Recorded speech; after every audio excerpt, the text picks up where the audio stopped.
位于中国大陆与南中国海的水陆交汇处，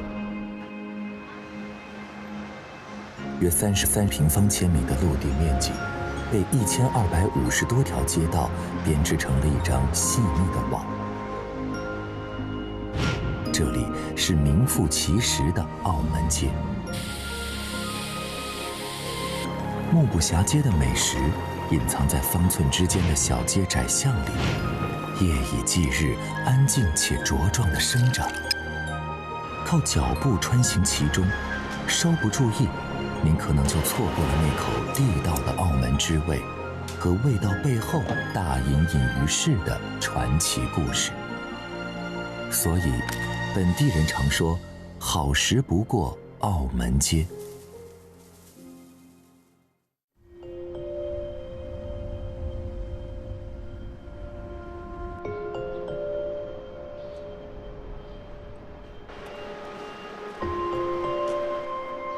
6点，城市里的老街睡眼惺忪。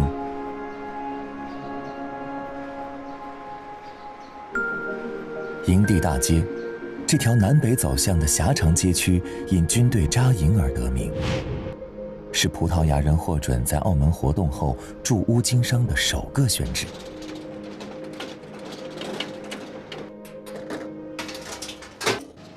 昔日的繁盛响彻澳门半岛，给这条街赋予了澳门街的光环。如今，这里是另一番春风得意。当当当当，当当当当，好风光有好地方，做个勇敢中国人。听到吴家围里飘出歌曲串烧，就知道龙哥开工了。我就是在哪里听你的朋友一起。罗邦龙，龙哥，卡拉 OK 狂热爱好者，凭借各地方言加各国外语自如切换的特殊才能，街坊赠号口水龙。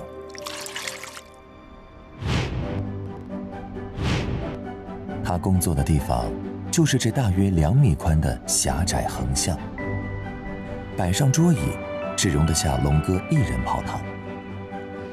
承继周品已经在这里经营了60多年，每天只营业到中午。主打歌是澳门人早餐首选的生滚粥。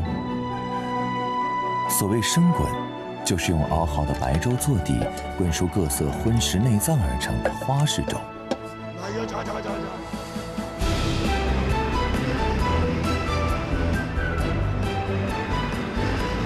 王小姐，帅哥，找位置坐，请坐。早上8点，随着城市苏醒，口水龙调到人来风平道。妹妹，加油 ！Lucky 朋友 ，Lucky， 女啊，就先叫先得啊嘛。上一次咪嚟過啦，江門新路花田。这边龙哥唱歌吹水，往复于各桌客人之间。那边龙嫂心无旁骛，专注滚粥。手起勺落间，米粒不停碰触锅壁，这可以让淀粉最大程度析出，确保粘稠的口感。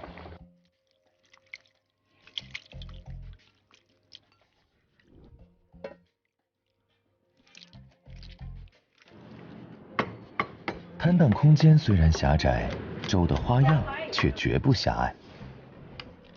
招牌综合粥是可以将当天所有配料一碗滚进的标准答案。猪肚、猪肝、肉丸、鱼片，这些易熟且口感丰腴的食材，都是生滚粥青睐的对象。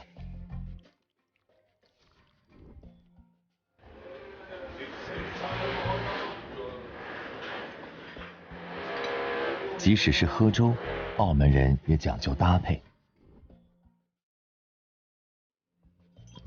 来一碟凉拌鲩鱼皮，抵挡一番热浪的冲击。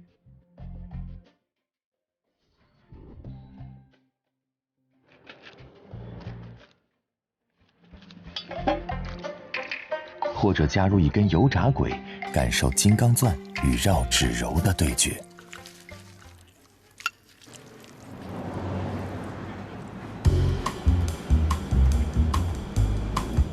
狭窄街巷之外，经历东西文化碰撞雕塑而成的澳门，气质独特。当闻名世界的大三巴与清静庄严的哪吒庙同框，不同肤色和眼眉的其乐融融更显得理所应当。这样的同框，不光造就了拍照打卡的经典背景，随手成就一两款必打卡的美食也不是难事。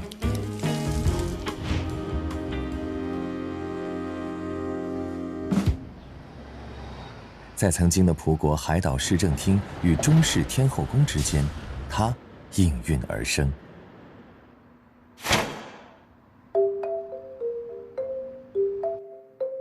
这是50多年前大力来记咖啡室的模样。当时的葡国官员每天向店主订购300个猪仔包，作为救济包免费派发。机缘巧合下，澳門美食名片之一的豬扒包誕生了。未回歸之前咧，氹仔咧，即係政府辦事處嗰啲土生葡人咧，好多喺度辦公嘅。咁佢哋食嘢咧，我哋會送餐上去啦，所以咪教咗我媽咪點樣用嗰啲葡國香料嚟醃製個豬扒咯。呢個天后廟即係媽祖廟啦，保佑我哋豬扒包咧，越嚟越興旺啦。陳嘉怡，大力來記咖啡室的第2代主理人，從小她便跟着媽媽在店裡幫忙，久而久之，製作豬扒包的工序已成為她的肌肉記憶。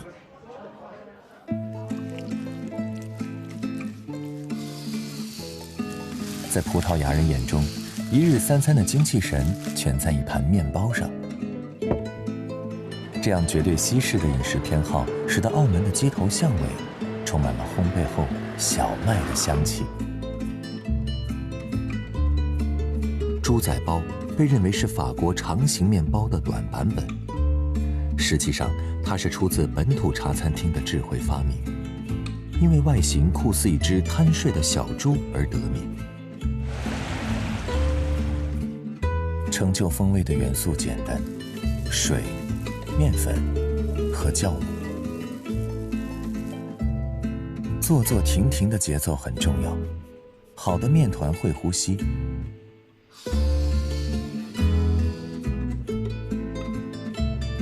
吞吐之間，微生物施展拳腳，強化韌性，改善香味。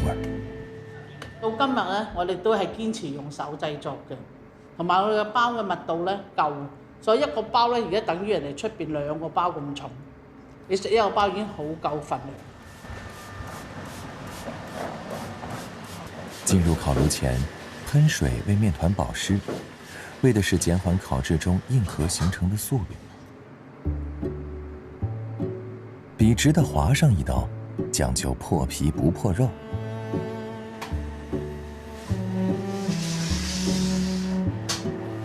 如此這般，麵團才有了抵抗200多攝氏度高溫的勇氣。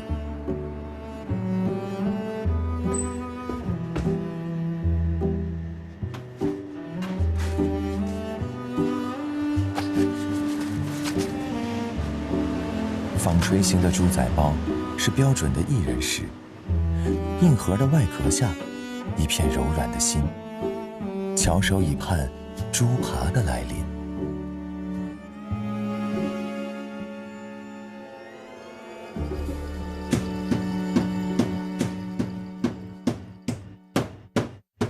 呢個錘咧就特製嘅，呢度咧就嗰啲波波咧就揼鬆啲纖維佢，咁而呢個尖嗰度咧就我哋揼啲骨頭，一定要呢度咧斷筋，如果唔係炸咗出嚟咧塊豬扒就縮埋唔靚噶啦。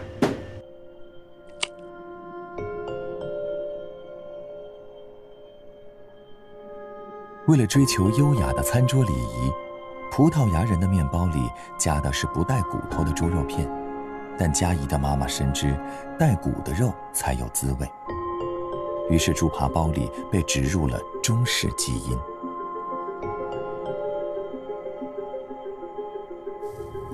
有改造，更有學習。白蘭地獨特精純的香氣，使它成為葡國大廚醃製肉類的法寶，被嘉怡沿用至今。对当时身在澳门的葡萄牙人来说，这就是他们童年的味道。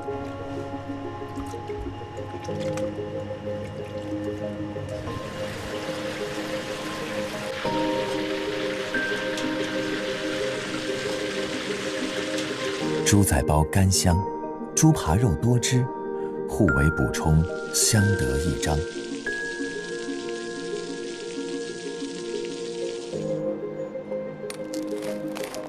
每个拿起它的时刻，食指送入口中的，何尝不是一段中葡守望相助的情谊？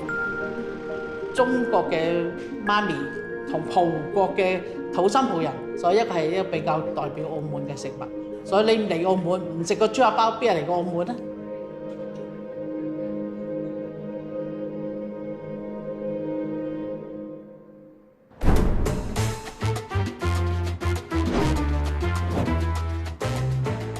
在每个人心中，都有一张澳门必打卡的美食清单。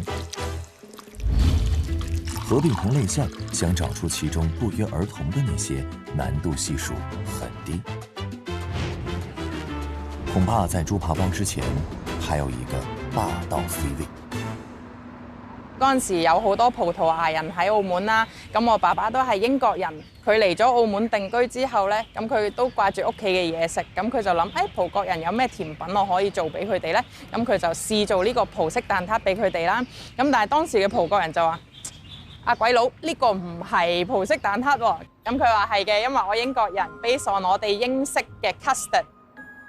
咁跟住後來啲人咧就唔知點樣叫我哋嘅蛋撻啦，就唯有一路叫葡撻葡撻咁樣去叫啦。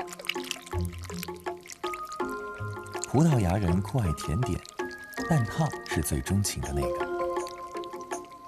19世紀，修道院的修女需要使用大量蛋白給衣服上漿，而剩下的蛋黃又不能浪費，因而成就了日後風靡整個歐洲的這款奶油酥皮點心。專業編劇都不敢如此編排。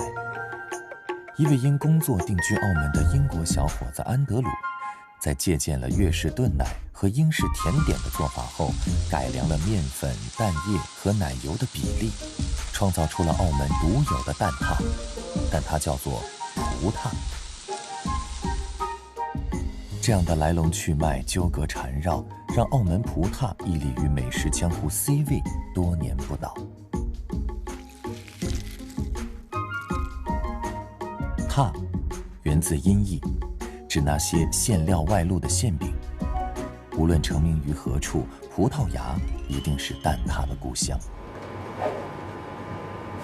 這使得澳門的土生葡人對撻有着特殊的感情和獨到的理解。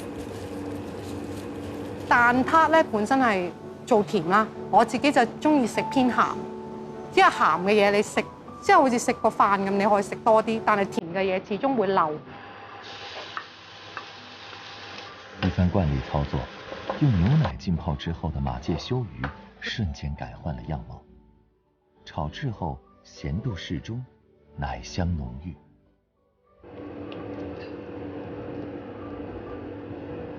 無論是馬介休撻還是沙丁魚撻，三爪給葡撻增添了更多葡式風情。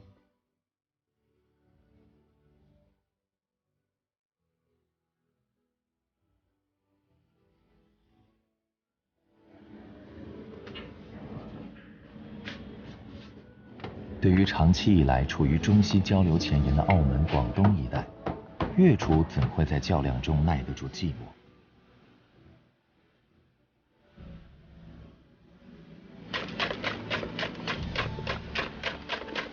取撻汁精華，加入燉奶的技巧。廣式蛋撻躋身早茶名點之列。褪去焦糖的外衣，明黃的撻心凸顯蒸蛋羹般的細膩。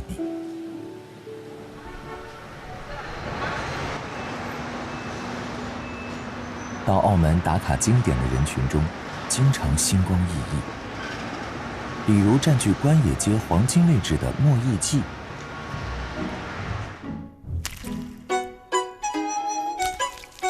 店裡的大菜糕曾是世代澳门人共同的童年回忆。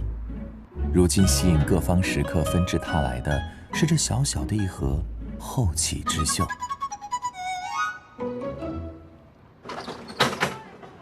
以前我老爺咧就同香港攞，我自己接咗手之後咧，我一定要跑去馬來西亞。山頂同山腳係唔同食法㗎。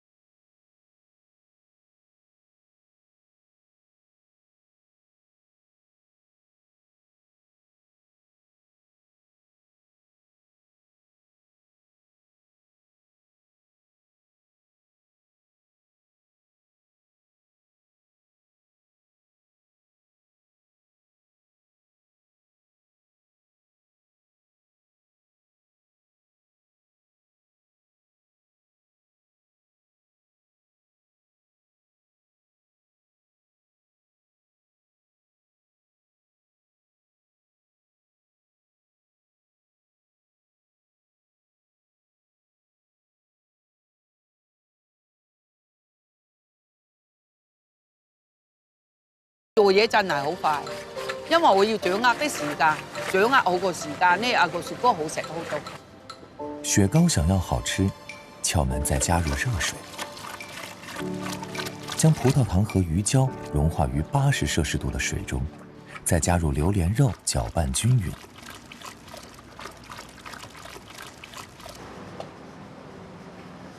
娇贵的榴莲每运动30分钟就要进冰柜舒缓1小时。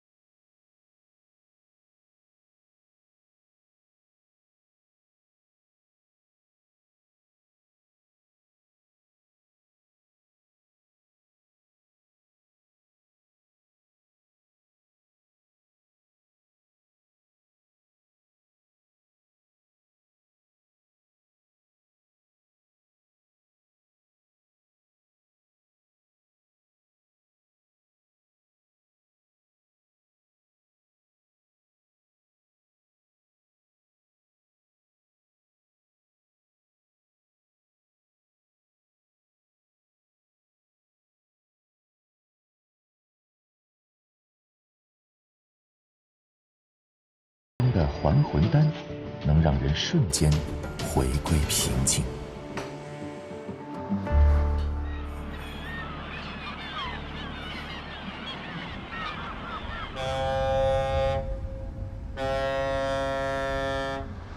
秦朝时期，澳门就是中国版图南海郡的一个渔村。明末清初，因渔业的繁盛，带动了本地造船业的逐渐兴起。位于路环的荔枝碗村是澳门最后的造船区。鼎盛时期，曾有30-40家造船厂以及大大小小的木行、机械铸造店云集在此。20世纪60年代，更成为亚太地区主要的木船生产基地。如今虽然貌显破旧，但在寸土寸金的澳门，仅看占地面积，就可推断昔日的辉煌。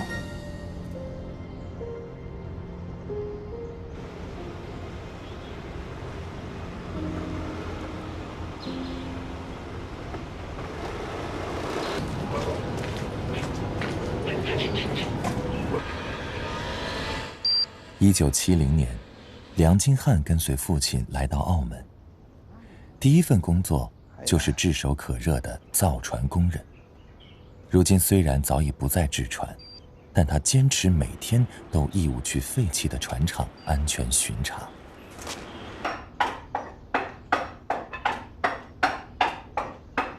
86年以為機斷隻手，斷咗個大動脈啊嘛！我啲細佬啊，每個抽500cc， 即係咁樣施入去，咁啊救翻隻手。咁啊醫生咧就叫我切咗佢出嚟，我就同個醫生講，我話冇咗隻手，仲慘過冇咗條命。船廠工作的一次意外，险些让汉哥失去一只手臂。那一年，他30出头。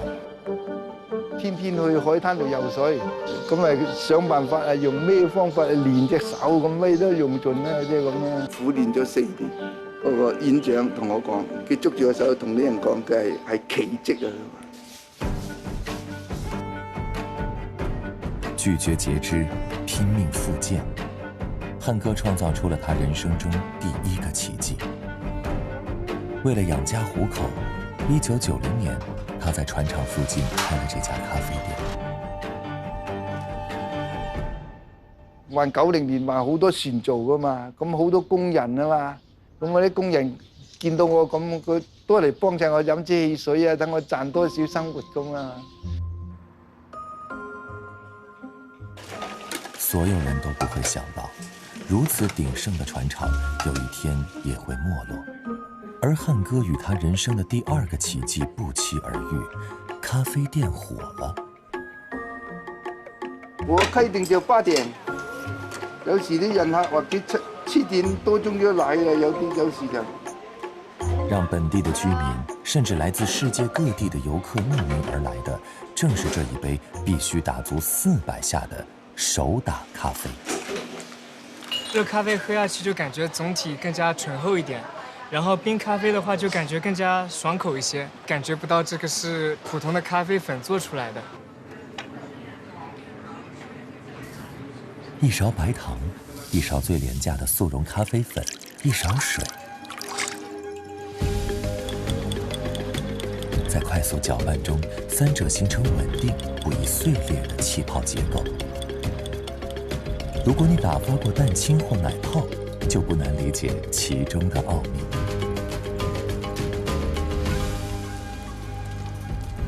這是攪拌400下之後的狀態，它還是咖啡嗎？巧克力般濃稠絲滑，讓人不禁想舔上一口。加入熱水，氣泡快速上浮，形成類似奶蓋一樣的綿密口感。最廉價的食材，最簡單的工藝，經過時間和勤力的撞擊，竟幻化出了神奇的美味。但身居漁村的漢哥，究竟是從哪兒學來的這門手藝呢？94年、95年、96年嗰幾年呢，佢年賽車都有對咁嘅外國夫婦嚟嗰度飲咖啡嘅，佢係嘰嘰咕嚕教我點樣打咖啡。1954年，澳門舉辦首屆格蘭披治大賽車，這是一項源於法國的街道運動，時而高速直路，時而迂迴急彎，賽道最窄處只有7米。澳門的街道被公認為是世界上最難應付的賽道之一。60多年時間裡，吸引了來自全球的賽車愛好者前來觀戰。雖然偶然得到了手打咖啡的秘籍，但漢哥明白，當時既無閒錢又無閒時的工友，怎麼會中意一杯費時費力的手打咖啡呢？他需要等待人生中第3個奇蹟。04年啊，發哥啊嚟到呢度咧。嚟到呢個船廠嗰度影下相啊，咁嚟到嗰度飲咖啡，咁我諗住佢係大明星噶嘛，我諗起嗰對夫婦啊咁樣打咖啡，咁我自己走去好似今日咁打咗一杯自己飲咗先，咁我打咗一杯自己飲，哎呀唔錯喎，咁我就打咗3杯出嚟俾發哥飲。因為明星的加持，漢記一炮而紅。沉寂多時的荔枝碗村以新的面貌重新迎回往日喧囂。如今，雖然每日爆滿，但漢記的餐單還是原來的船工餐，簡單飽腹，價格美麗。漢哥以此帶船廠舊友不時回來，吃到的還是熟悉的味道。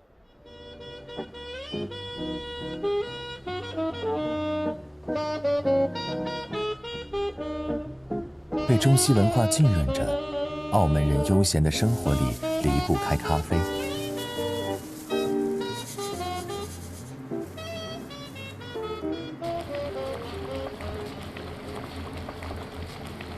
在澳门，咖啡和茶一样，已经成为了生活习惯，甚至习惯到这里的茶餐厅大多以咖啡室或者咖啡公司的招牌立于城市。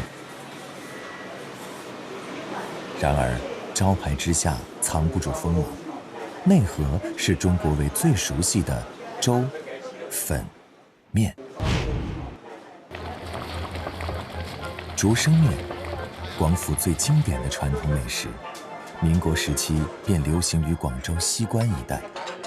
爱吃懂吃的广府人发明创造了用鸭蛋和面、竹竿压面的独特技藝。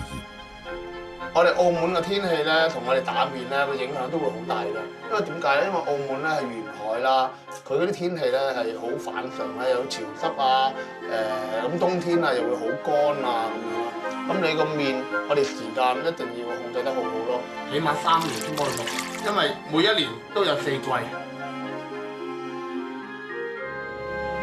只用鸭蛋不加水的妙计，让面筋蛋白质含量飙高。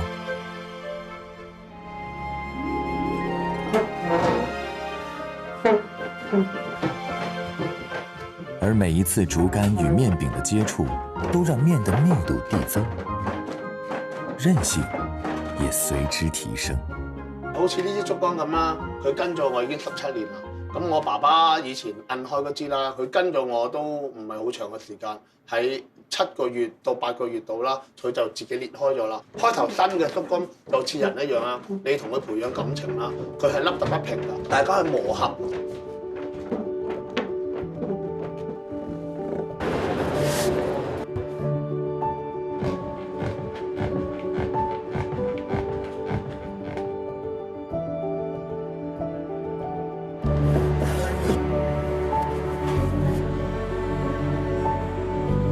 澳门制造的竹升面，本地人更热衷于追求弹牙的口感。不能现做现卖，得在冰箱中冷藏1夜，走碱后的面条才能练就爽弹的本事。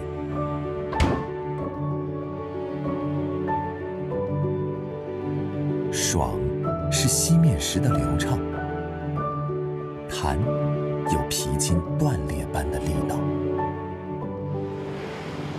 3年前，本地最负盛誉的6记主理人李明家把这間不大的家族店交給兒子阿龍打理。我第一個變化就係唔使做，唔使做，舒服，我舒服。佢個手唔使做，佢個腦就做緊。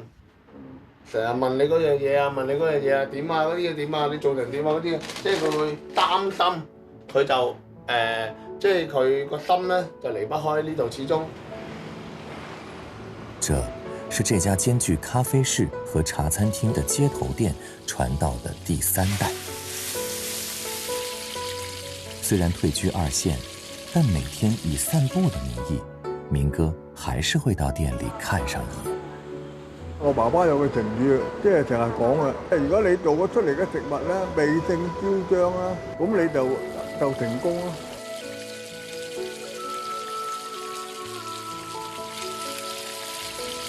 味美胜椒姜，出自纳兰性德对桂花酒香的赞美。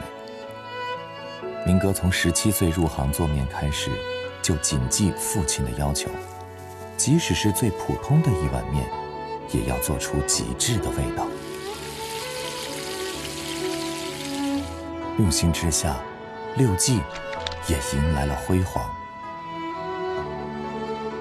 一间毫不起眼的街边店，居然可以连续11年获得世界級美食權威榜單的推薦。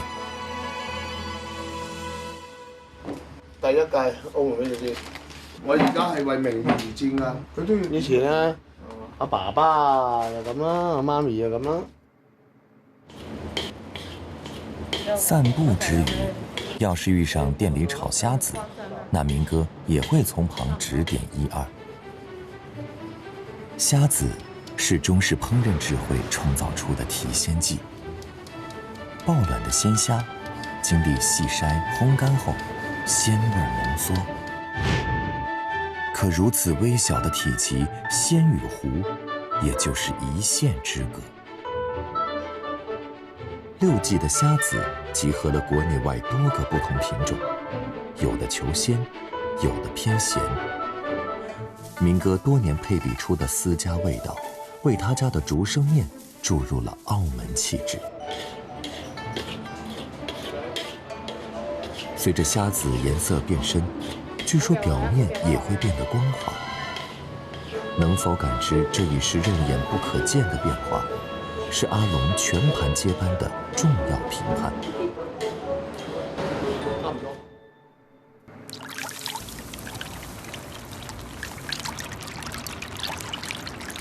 煮面时，面条快速烫水，加酱油入味，沥干水分，这叫捞面。半米长的筷子不停翻动，让面条根根分离，留出空隙。抛、落，反复多次，甩出水分。捞面的力度与速度是竹升面干爽弹牙的最后一关。将密密麻麻的虾子拌开，在嘴与面的拉扯间，总有细微颗粒出来炫耀鲜味的存在。你如果觉得太过干爽，还可以叫上一碗免费的浓汤。用走地母鸡、大地鱼干和新鲜鲮鱼熬制3小时的面汤，是6季的隐形菜单。隐形到你不問，阿龍是不會主動上。以前係佢打起嘅，我為佢唔止生活咁簡單啦，我仲要係為我爸爸嘅名譽咯，一定要更好咯，我就咁樣覺得咯。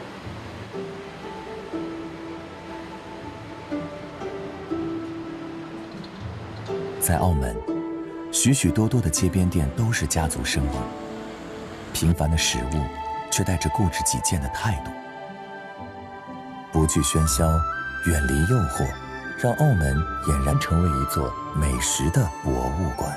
咩叫辛苦啊？你唔中意嘅嘢叫你做1分鐘你都辛苦啦。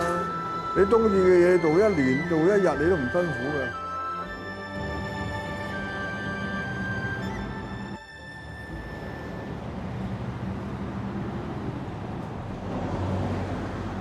拱北之南，關閘之側，是澳門新批發市場的所在地。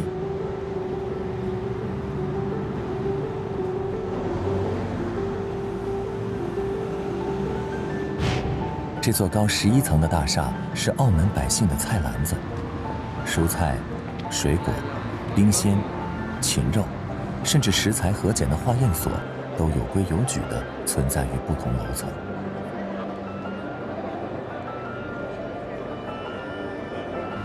澳门很大，大到任何一种美食都可以找到自己的立足之地。但澳门也小，小到当平面已经没有办法满足需要，整个城市便开始向上生长。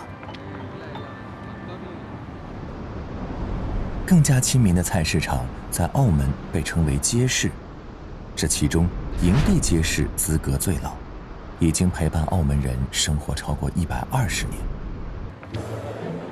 高楼大厦里的菜市场样貌略有不同，但烟火气息不减。地下1层主营水产，地上1层是肉食档，2层售卖蔬菜和水果。而最让营地街市深入人心的是第3層。好好食㗎，呢度啲嘢好靚㗎。这條2側各自長度不及100步的菜市場3樓，是澳門美食界最神秘又親切的臥虎藏龍之地。好食，夠鑊氣，同埋啲嘢好好食。平記美食以炒菜揚名，梁西尾，江湖人稱飛沙。從父親那裡接過炒勺，是新一任小炒皇。炒菜的时候把这个音乐带进去，梆梆梆梆梆梆梆梆梆，可以啊。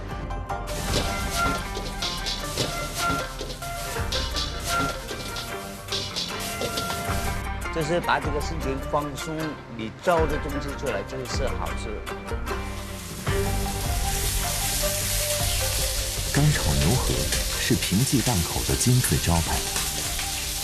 牛肉先行滑油至7成熟，芽菜垫底，河粉入锅。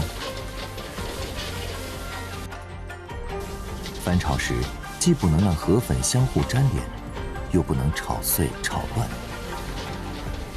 酱油是核心调料，要让每根河粉都色味均匀，这需要功夫。出锅后的河粉不油不腻，香滑爽口，吃完也不会有余油流盘。这才是一份合格的干炒牛河。营地3层的档口中，飞沙以快炒打头阵，一人玩转3口锅。美食江湖，有快必有慢。朱锦超超哥，他的功夫在稳。越南进口的38号乳猪是超哥制作乳猪包的心仪之选。精细地去除袖珍的内脏，一根根了去柔软的乳猪毛，猪肉将迎来镀金时刻。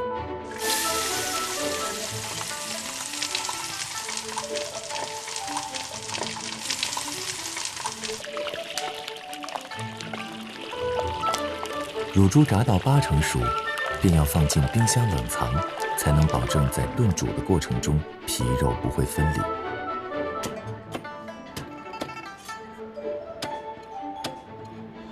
1983年，我接手做，即係代替我老豆嘅職位。我老豆話退休啦，唔做啦，即係我上。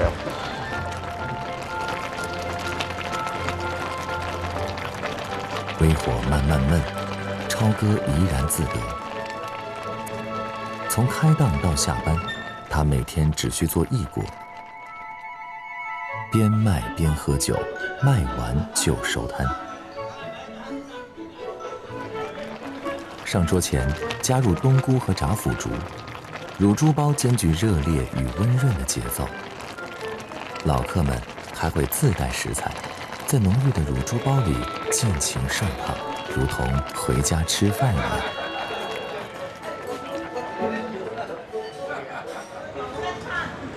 营地3层的最里端，最耗时耗工的摊档出现了。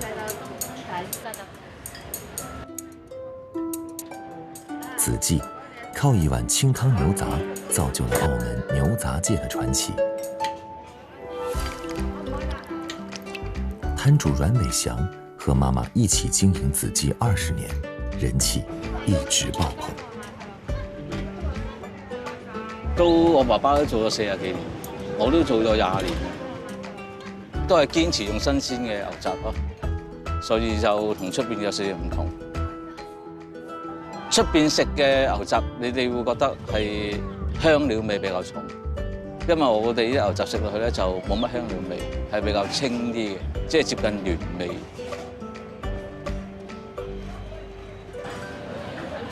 每天，全澳門只有大約3頭牛的供應量，這其中的競爭可想而知。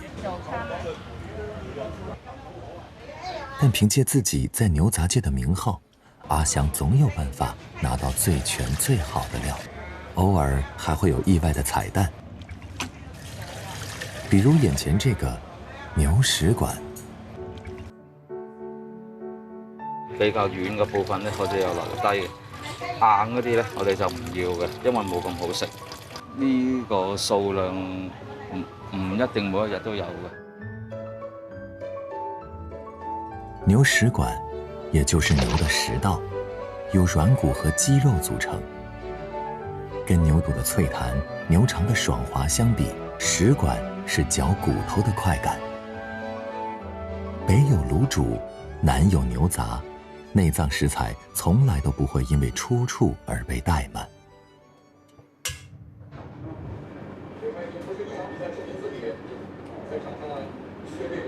在此季，牛杂讲究的是一个慢字。每天清晨5点半，阿祥就要开始制作当天售卖的牛杂。白糖提鲜，牛食管和牛肺一锅炖煮，既能煲出鲜美的底汤，又能炖出爽脆的口感。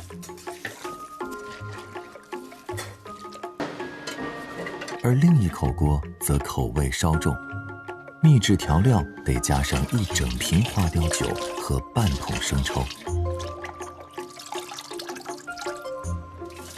牛杂入味，全靠这锅焦糖色的汤汁。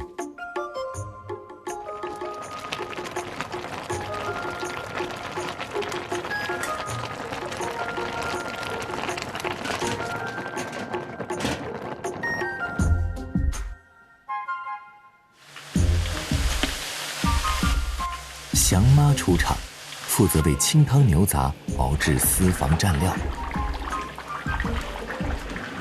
呢啲辣椒有好多人中意食嘅，因為佢好香同埋真材實料所以就唔同嘅。蒜蓉跟辣椒一见如故，有人为蒜香倾倒，有人被热辣折服。开档多年，祥妈深知顾客的众口难调，所以她还配置出了味道俏皮的芥末酱和微酸的辣椒酱。如果你以为这就是营地3层的全部，那么你错了。当超哥还在享受老友相聚的欢乐时光，飞沙则变换装束，转变了身份。一次，我教球呢個波俾咗落嚟，沉咗落底線，睇到呢個波啦，突破咗啦，街市的小炒地方埋皇嚟中間啦，曾經是綠茵場上的速度型前鋒，每天從營地市場下班之後，就會瞬間變身澳門本土最受喜愛的職業足球解說員。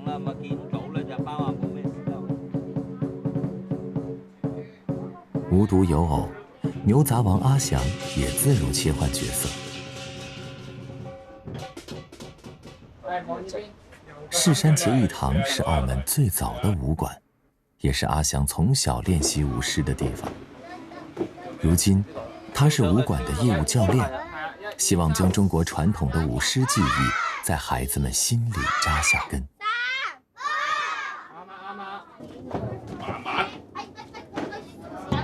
拂去光环，从来都不是技巧成就了登峰造极。澳门的街市是好味道大隐隐于市的最好注解。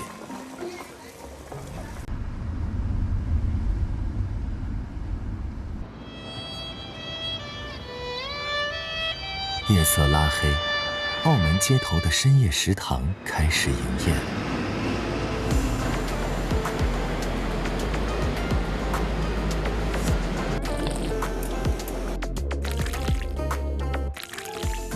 没有冷气，没有舒适的桌椅，没有擦手的热毛巾，但这些散布在街头的推车摊和大排档，却是澳门美食界的古董级宝藏。条件虽然简陋，但食物的味道就跟它的氣質一樣，沒有天花板。冇問題，冇問題，我哋做街坊生意。多謝398蚊。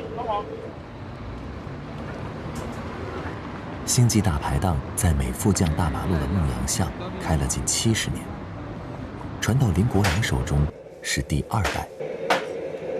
来这里吃不是朋友就是街坊了，吃的多了想转一下味道，不断去研究一下咯，新的菜式咯。他清楚，酒是大排档的标配，所以下酒菜就是自己的核心竞争力。大排檔多人飲酒啊嘛，鮮香為主，一路食一路送酒咧就比較過癮啲咯，係嘛？用面包糠、蒜蓉、盐，如此这般最普通的底味，如何調製出最頂級的避風塘料，是一次關於味蕾的頭腦風暴。蒜蓉咧係新鮮嘅剁啦，攪拌啲攪咧，因為飆咗水咧冇咁香啊。炸蒜蓉都係要睇住啲火嚟炸咯，因為如果又差唔多得嘅時候咧，特別費燶啊，所以都要留意。麵包糠啊，初嗰陣時做我哋冇炒，但係咧炒做出嚟又唔香，結果都要用慢火慢慢地炒。在澳門，千萬不能小瞧排檔出品。林哥對食材的挑剔是天花板級別的。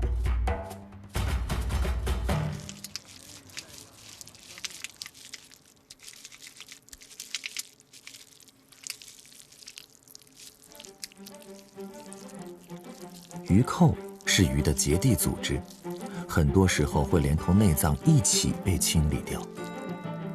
身為廣東中山人，林哥知曉它脆爽的口感。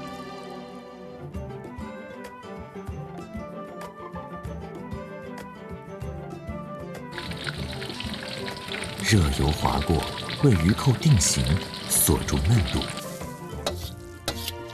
下鍋調味，快速爆炒後裝入煲仔，讓魚蔻帶着鍋氣上桌。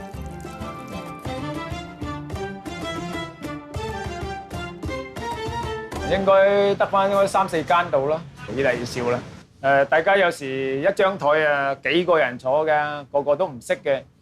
食完之後啊，個個都識啊，做咗朋友啊，大家有偈傾啊，咁啊，其實真係好開心咯，見到啲街坊咁融洽。做了20多年廚師，林哥曾有星級酒店主廚的高光時刻，但菜無分高低。街頭巷尾的大排檔，跟縱橫交錯的老街一樣，留住了城市的背影和味道，也成為澳門人心底最柔軟的時光。街頭美食根生於澳門市井的橫街斜巷，繚繞着濠江人家的日常煙火。這裡沒有名貴的食材，沒有玄妙的烹飪，有的就是一顆顆匠心年復一年的執着守護。好食不過澳門街，澳門的街頭美食是尋常日子的活色生香，是街坊鄰里的人情味道，是獨具魅力的市井風情。